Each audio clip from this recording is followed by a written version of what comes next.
The Codex Astartes was written by Rabute Guilliman as a guidebook for the legions in the aftermath of the Horus Heresy, the ultimate tome of military knowledge, strategy, and organization needed for the Adeptus Astartes to wage war across the galaxy in the Emperor's name and win.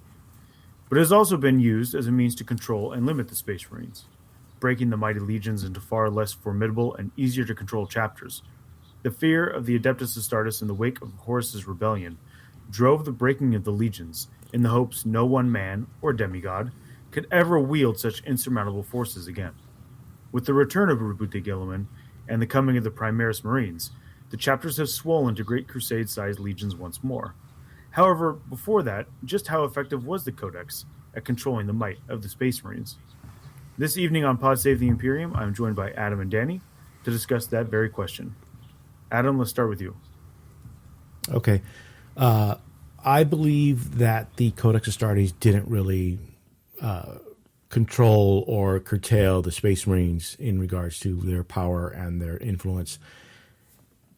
Initially, it probably served fine as a way to direct the energies of the Space Marines after the Horus Heresy, because there was still a lot of Marines left, even though there were hundreds of thousands, almost probably millions of casualties. And in the beginning, yes, you're shell-shocked, you're weary over the war, especially after the scouring. So this reorganization probably helped focus the Marines and the chapter masters, the new chapter masters, into focusing on the task at hand and to focus their energies into reorganizing their new chapters into cohesive units and a cohesive army. Over the years, over the millennia, there were times where it would have been more helpful if they were a larger size, and whenever a chapter master tried that, for the most part, they were considered heretics and persecuted by the Inquisition, both the Inquisition and the rest of the Space Marine chapters. The best example is the Badab War with the Astral Claws. Although although they did turn to chaos, and they're currently basically chaos worshippers from the Maelstrom, the initial intent was that Luft Huron thought that he didn't have enough guys to patrol the Maelstrom. And the reason for that was because I believe, if I remember correctly, one of the chapters that were the Guardians of the Maelstrom had been destroyed, and they weren't being replaced. So his idea was to bring his chapter up to basically Legion strength again, in addition to increasing the forces that he has among the normal human population. Although he did this by not turning in his tithe and killing anybody that came to inspect the gene seed, it's probably not the way to go about it. But for a lot of people, it's better to ask forgiveness than ask permission. So unfortunately, they did not forgive, nor did they forget. So we ended up having the Badab War as a result. But I think that spoke to the issue at hand in regards to the inadequacy of the Codex Astartes and how it can be limiting in terms of the being effective in what they're charged to do. In addition, you also have times where, although the Codex Astartes covers almost every situation you can think of, it doesn't always. And sometimes you'll get soldiers and commanders that are so strict to adhering to that they don't have the flexibility that you sometimes need on the field of battle in order to overcome some obstacles. If anyone's ever played Space Marine, and I don't know who's listening to this podcast that hasn't, that's a good example of when you probably should deviate from the Codex Astartes and what happens if you do adhere to it too strictly. So the last point I'll mention is the fact that in the intro, when Guilliman comes back, he seems to almost question the reason for making the Codex Astartes to begin with, which is why a lot of the chapters are now going up the Legion strength, or getting close to it, or at least larger than normal during the Indominus Crusade and the current Crusade with the Citrix Maledictum, and then you always have those chapters that don't even bother listening to it in the first place, with the Space Wolves and the Black Templars being the prime example of that. So, I mean, so that's where my thoughts are. My initial thoughts are on that. Yeah, I have to definitely agree when it comes to like the whole Space Marine thing, where Leandros is, you have to stick to the Codex Astartes, and if you don't, I'm going to report you. And that's also there's another storyline in the Ultramarine novels, right? Like those early Ultramarine novels are all about a Space Marine captain who was in the Death Watch, doesn't follow the Codex in order to stop a Tyranid invasion, and then gets punished, right, for doing that. Um, and I think there's a Horus in one of the Horus Heresy novels. Guilliman is talking to one of his like captains, and they're like running through their, they're not practices, but it's like they're running through like their simulations, and they're like practicals and realities and all this stuff. And Guilliman even says to him, like, well, no, the Codex is a guide. It's not like law, right? Early on. And so I wonder if he actually meant it to be that way. I get a sense from that. I got a sense from that line in the Horse Heresy, at least. I don't know if he meant it to be that way. So, Danny, what are your thoughts so far on this topic? I mean, I think it's if you look at the 10,000 years between the the writing of the Codex Astartes and the current timeline, that in many ways it's been highly effective. A lot of Space Marine chapters have gone renegade, right? Like, Adam brought up the Badab War, which was a costly, resource intensive problem to have a rogue Space Marine chapter that had expanded far beyond its intended size, right? And that's, now imagine though if they did stick to the Legion concept and an entire Legion goes renegade, and how much damage that can do, right? So I think the actual idea of the Codex and keeping Space Marines to a chapter size to 1,000 Space Marines has been really effective at preventing wide scale heresy and wide scale, essentially civil war, because Space Marine chapters do go renegade. It happens. They're not impervious. The only Space Marine chapter that is impervious to that are the Grey Knights, and that's because there's a relatively small amount of them, and they go through the most intense conditioning possible, right? Because they have to be able to survive their job as demon hunters. So I think from that perspective of limiting the Space Marines to just 1,000 strong, so there's no way that they can concentrate and be wielded like that, I think has been highly effective. And the Badab War shows that. I think there's also, in terms of reading the books, while there's definitely times where Space Marines struggle tactically, especially when facing new threats like the Tyranids, right? And like the struggles the Ultramarines had against Alma Crags, right? Against the Tyranids, especially going against Swarmlord, right? A creature that is designed to adapt, right? And to change. They struggled. Were eventually victorious when they realized, what they needed to do, which is taking out Synapse creatures and preventing the Tyranids from working as a kind of a sentient, intelligent creature en masse. But overall, it's highly effective. Space Marines are still the most effective, like, singular fighting force in the Imperium, right? Like, there may be 1 billion souls in the Imperial Guard, but, when you really need something done, when you really need a victory, you don't just send the Guard, you send the Space Marines, right? And the way it's built is, yes, if someone is blindly adherent to it, and it's like, like, again, Leandros, who's the, perfect example of, like, please God, don't do this, of, these are the rules, you must follow them, et cetera, et cetera. Like, yeah, of course it's going to go badly, because anyone who thinks like that is going to eventually run into problems where you have blind adherence to something. But you can look at the 10,000 years of relative success of the Imperium surviving the Horus Heresy, surviving Resurgent Chaos, surviving so far Resurgent Necrons, the arrival of the Tyranid fleet, the Tau expansion, right? Even the the Empire, the Imperium Nihilus, right? Like with the Great Rift and all that, like the Empire split, the Imperium split in half.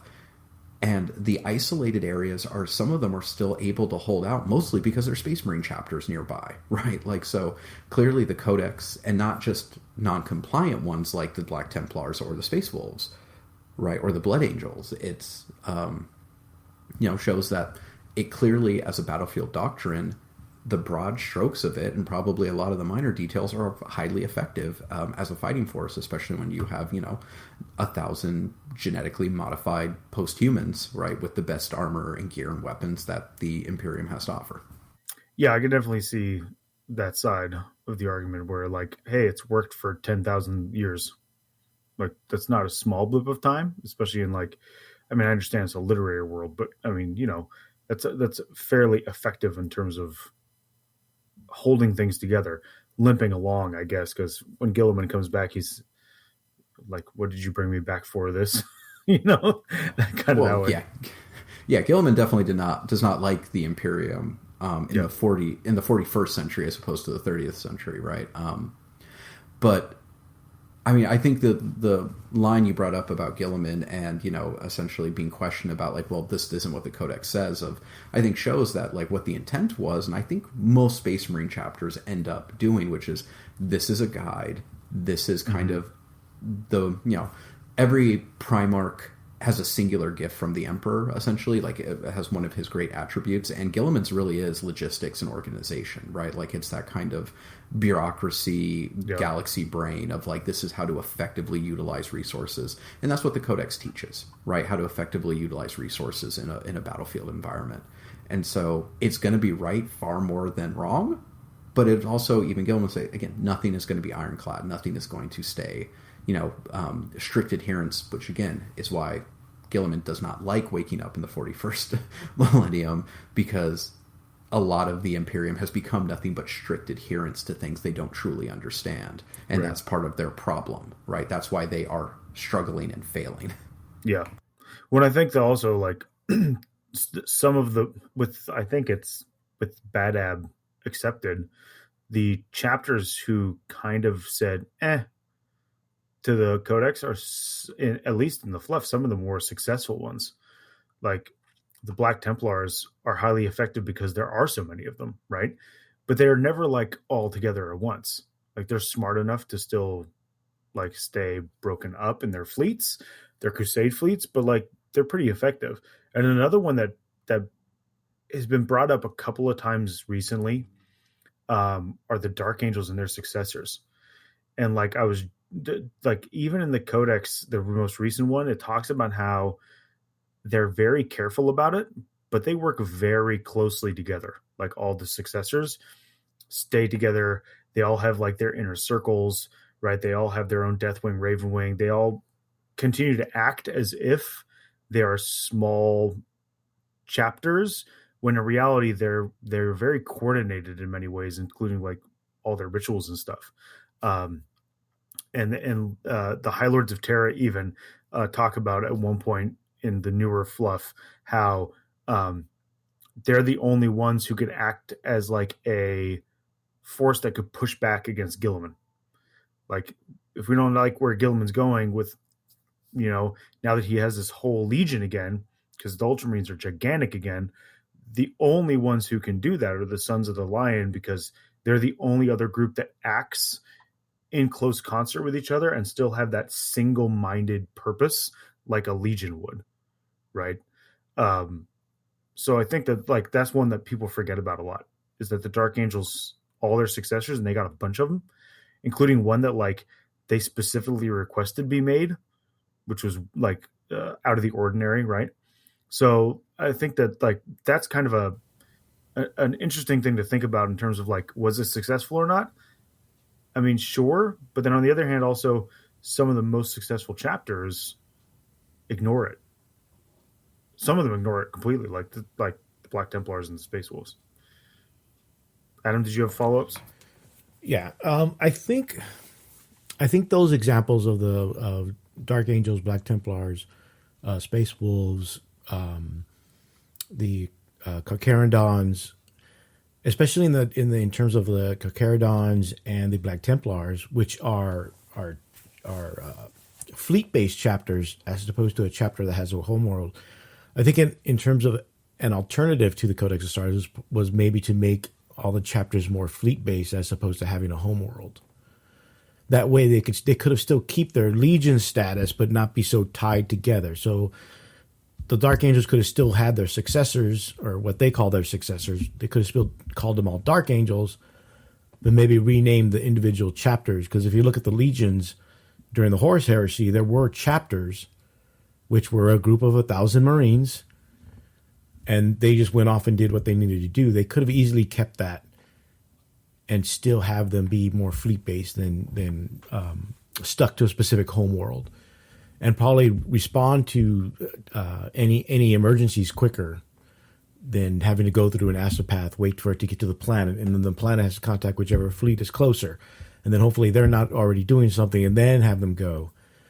Because as we all know, the communicating through the warp is unreliable at best and slow. So I think instead of the Codex Astartes, there's probably many things you could have kept in the Codex Astartes, but I think in terms of organization, I think they probably should have went with more of a fleet-based organization instead of just limiting everybody to 1,000. Danny, you got a follow-up? Yeah, I mean, I think it's interesting what you brought up, especially with the Dark Angels, of that they're the, of their successors. They kind of keep a leash on them, right? Like, or they keep contact. They form a kind of a cohesive bond. I think that's mostly due to the very peculiar way the Dark Angels themselves run, with like the inner circle and these kind of groups within groups that are, kind of, but not really the warrior lodges that started all of this mess, right? And so, I mean, that's definitely a good counterpoint.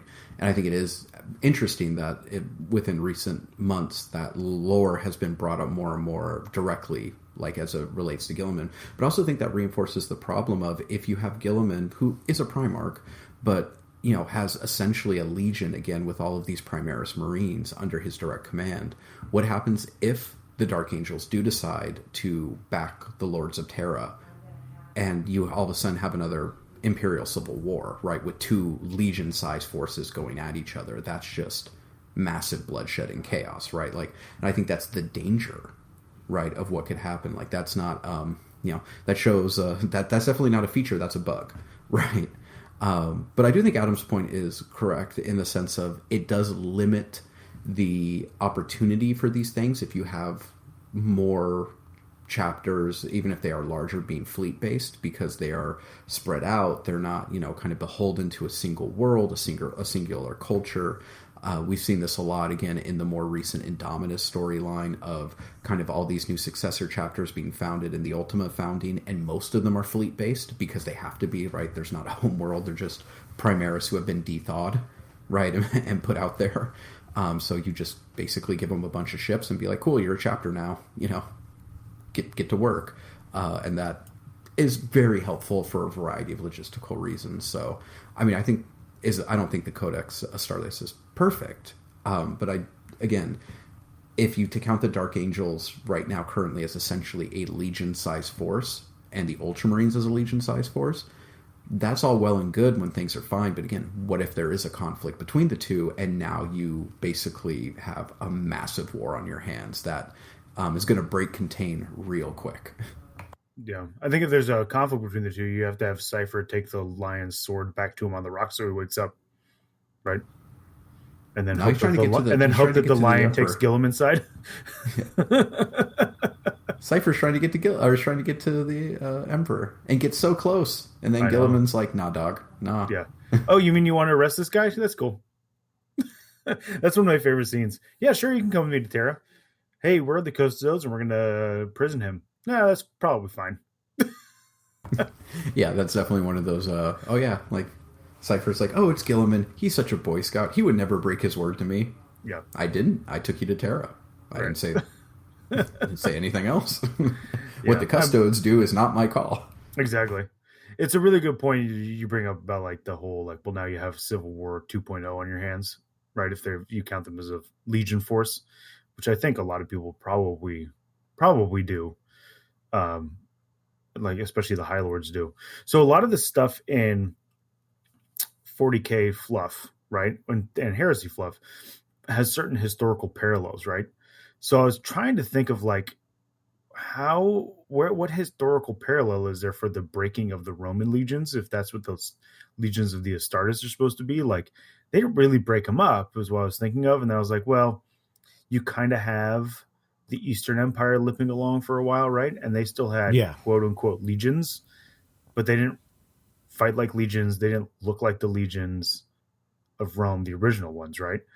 And then I was like, well, the warrior monks idea is more like Dark Ages stuff. And so I think for me, that was where historical parallels started to fall apart in terms of like the legions themselves, right? Yeah, I don't think there's like a completely neat parallel, because they Right. are taking from so many different points in history, right? Mm-hmm. But I do think there are, obviously you can find some parallels. You can see their influences, right? Whether it is the kind of the schism in Rome, right? You can even go to kind of the pre-Caesar, basically Caesar's rise of his legions versus the ones that are him having to replenish them, him having to go to Gaul to get enough money to basically buy more legions, right? To be able to shore up his ability to take power, right? Gaul rhymes with call.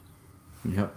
So there's this banding of different knightly orders, right, during the Dark Ages and the Crusades. So I think there's a lot of those historical parallels, but I don't think there's a really neat one, because I think they're just we're very eclectic with what they borrowed from. Yeah, especially with it being grimdark, like it has to be eclectic.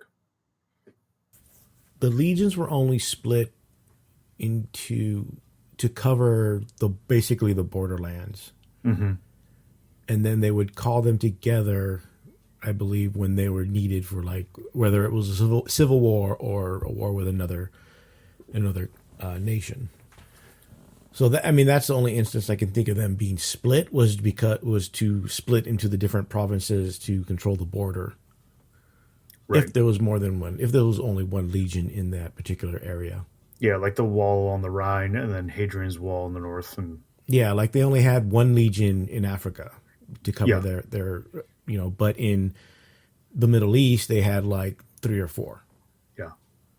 So, but even then they split them off into different little things. Sometimes they did take, I'm trying to remember, during the Civil War, the first Civil War.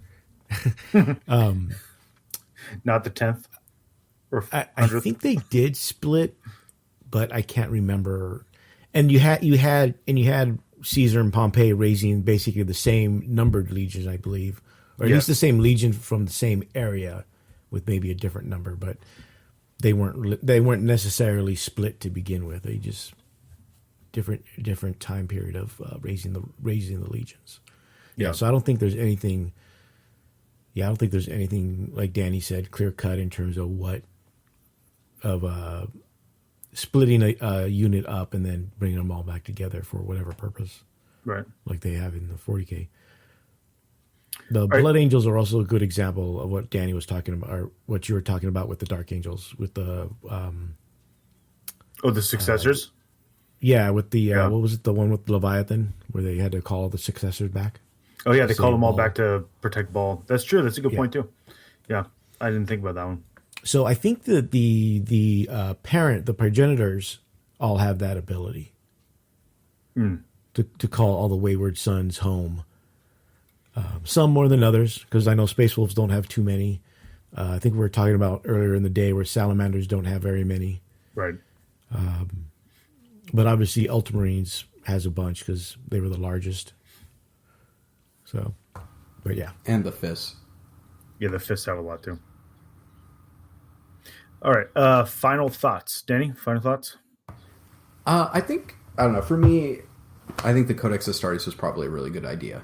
Besides just a manual of warfare that best worked with the unique kind of abilities of the Space Marines, that, it captured that, and it's, again, proven to be effective, as, again, the Space Marines are still the finest weapon the Imperium has, and are feared by pretty much, even their enemies are afraid of them. Even, there's a few fluff points where even the Tyranids have to adapt. They know they have to adapt their tactics if they're going up against the Astartes versus just the Guard or just planetary defenses, because they realize, like, oh, this is a whole new threat level, right? Like, this is not something we can deal with. And then, the fact that in 10,000 years, the Imperium has had civil strife, but it's not been anywhere near the extent it could have been, because there's not someone who can just suddenly take 50,000 Space Marines and launch them against a system. So I think overall it's been effective. It's certainly not perfect, and it's not something to be blindly, stupidly adherent to, Leandros. But it's it works. Yeah. Adam, final thoughts. I think it was a good idea, but I think it was executed. I think it could have been better. I think the execution was a little bit too. It could have been executed a little bit better, because although it lasted 10,000 years, in my mind, it had been perverted in such a way that a lot of chapters take it too literal and to their detriment sometimes. So I think for the most part it's fine, but again, it could have been much better. But I mean, the stress of just having a civil war on that scale and just wanting to move on, I can see it being like, here's what we're going to use and moving forward just to get everything back on track as much as they can. All right. Well, thank you for listening. You can find us on social media on Facebook and Instagram. Search up Pod Save the Imperium, and we will post up when we have new episodes there. We try to do about one a month. So thank you for listening, and we'll see you next time.